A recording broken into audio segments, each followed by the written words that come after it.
भैया रो राम राम नमस्कार। हमें तो चिंता ही हुई नाम है हमारा सचिन चौधरी। पृथ्वीपुर की पृथ्वी पे कब्जा करबे की जंग, जी हाँ, राजनीतिक कब्जा, सियासी कब्जा करबे की जंग है। काय के पृथ्वीपुर में विधानसभा का उपचुनाव है और ये उपचुनाव में कांग्रेस और भारतीय जनता पार्टी पूरी ताकत से उतर रही हैं और अचानक से सपा बसपा भी कितु नजर आ जाए तो आप अन्यथा न मानियो। काय के पृथ्वीपुर की जंग रोचक हो चली है। पृथ्वीपुर की विधानसभा की सीट जो निवाड़ी से अलग होने के बाद अकेली पृथ्वीपुर बची है, जब निवाड़ी जिला में भी आउट तो टीकमगढ़ जिला में भी आउट, यही से बड़ी महत्वपूर्ण है। इतने से पूर्व मंत्री बृजेंद्र सिंह राठौर लगातार लंबे समय तक प्रतिनिधित्व करते रहे, पहले निवाड़ी से और फिर पृथ्वीपुर से, और उनके निधन के बाद जहाँ सीट खाली हुई है, कांग्रेस पार्टी ने उनके पुत्र नितेंद्र सिंह राठौर को चुनाव में उतार दो है, ऐलान कर दो है उनके नाम को, जबकि भारतीय जनता पार्टी अभी भी समीकरणों को साधवे की कोशिश में है। और इन्हीं समीकरण के तहत भारतीय जनता पार्टी स्थानीय या बाहरी के मुद्दा से भी घिरी है। कहा कि भारतीय जनता पार्टी के चाहे गणेशी नायक हों, अनिल पांडे हों, अनीता नायक हों या फिर अन्य जो भी दावेदार हों, उनके संग ही बड़ी दावेदारी है शिशुपाल यादव की। डॉक्टर शिशुपाल यादव 2018 में विधानसभा के चुनाव में समाजवादी पार्टी के टिकट पर मैदान में थे और वे बृजेंद्र सिंह राठौर से बेहद कम अंतर से हारे थे। इसके बाद वे भारतीय जनता पार्टी में शामिल हो गए और अब उनकी अपनी दावेदारी बहुत मजबूत है। लेकिन संग ही जो हमने आपको नाम गिनाए हैं, बेनाम और इसके अलावा रोशनी यादव से लेकर तमाम और भी नाम हैं जिनकी दावेदारी है।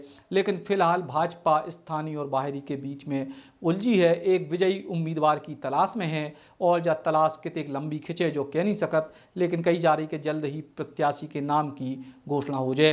तो अब हम आपको बता रहे कि कैसे पृथ्वीपुर की विधानसभा की सीट कांग्रेस को गढ़ बन गई और कैसे बृजेंद्र सिंह राठौर लगभग अपराजय हो गए थे इलाके में।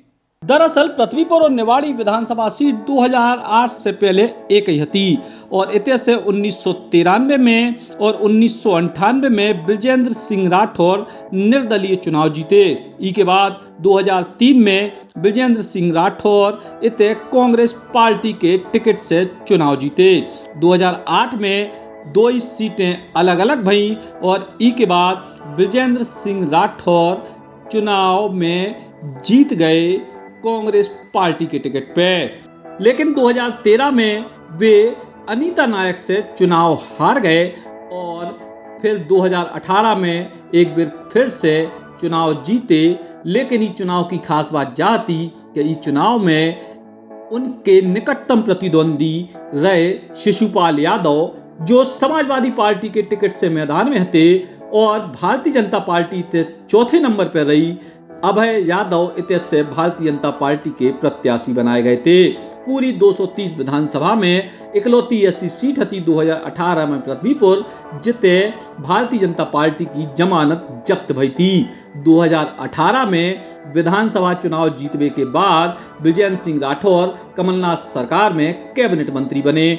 लेकिन सवा साल बाद पहले तो सरकार गिर गई और इसके बाद कोरोना के चलते बृजेंद्र सिंह राठौर को निधन हो गया और अब उनके पुत्र नितेंद्र सिंह राठौर इतने से चुनाव के मैदान में हैं। उतनी 2018 के विधानसभा चुनाव के बाद शिशुपाल यादव समाजवादी पार्टी से भारतीय जनता पार्टी में शामिल हो गए और अब वे विधानसभा टिकट के प्रबल उम्मीदवार हैं। इसके अलावा पूर्व विधायक अनीता नायक, उन्हीं के परिवार के गणेशी नायक और अनिल पांडे समेत कई दावेदार अपनी अपनी दावेदारी जता रहे हैं। नए चेहरों के तौर पे रोशनी यादव भी अपनी दावेदारी जता रही हैं। फिलहाल भारतीय जनता पार्टी अगले कछु घंटा में इतने से प्रत्याशी को ऐलान कर सकत है।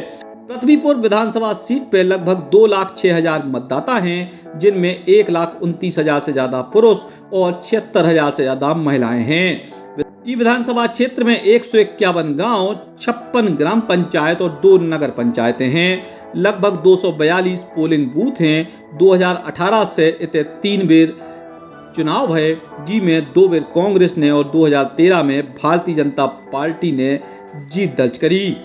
2018 के विधानसभा चुनाव में कांग्रेस पार्टी खो 35.36%, समाजवादी पार्टी खो 30.22%, बहुजन समाज पार्टी खो 20.26% और भारतीय जनता पार्टी के उम्मीदवार को केवल 7% वोट मिले थे। लेकिन अब उपचुनाव में बसपा और सपा भी इतने से चुनाव लड़े या नहीं लड़े, जो भी चुनाव के परिणाम पे बड़ो असर डाल सकते है। लेकिन फिलहाल इतने भारतीय जनता पार्टी के जो भी उम्मीदवार हुई हैं वे सरकार के कामकाज और नितिन सिंह राठौर अपने पिता के द्वारा कराए गए काम और उनकी बेहतर छवि के आधार पर चुनाव के मैदान में हुई हैं। तो भैया जहाती पूरी पृथ्वीपुर की गणित, अभी गणित में भारतीय जनता पार्टी और कांग्रेस दो ही पार्टियां मैदान में हैं। प्रत्याशी के जो नामांकन है वे 10 तारीख तक सबके होने हैं और यही के संग शुरू हो जाए पृथ्वीपुर की जंग। महत्वपूर्ण सीट है, काय के उत्तर प्रदेश में भी विधानसभा के चुनाव हैं 2022 की शुरुआत में और पृथ्वीपुर उत्तर प्रदेश के बॉर्डर से लगी भाई बुंदेलखंड की सीट है। और कांग्रेस के गढ़ खो, कांग्रेस के किला खो भेदवे में भाजपा कितनी कामयाब होते हैं या फिर कांग्रेस अपनों किला बचावे में कामयाब होते हैं, जो तो निर्णय मतदाता करें। राम राम। सुनहरा भविष्य आपकी राह देख रहा है। एकलव्य यूनिवर्सिटी में चुनिए अपने मनपसंद करियर कोर्स जैसे engineering, agriculture, management, nursing, forensic science, journalism, PhD आदि में प्रवेश लें और अपने सपनों को नए पंख दें। एकलव्य यूनिवर्सिटी, सागर रोड।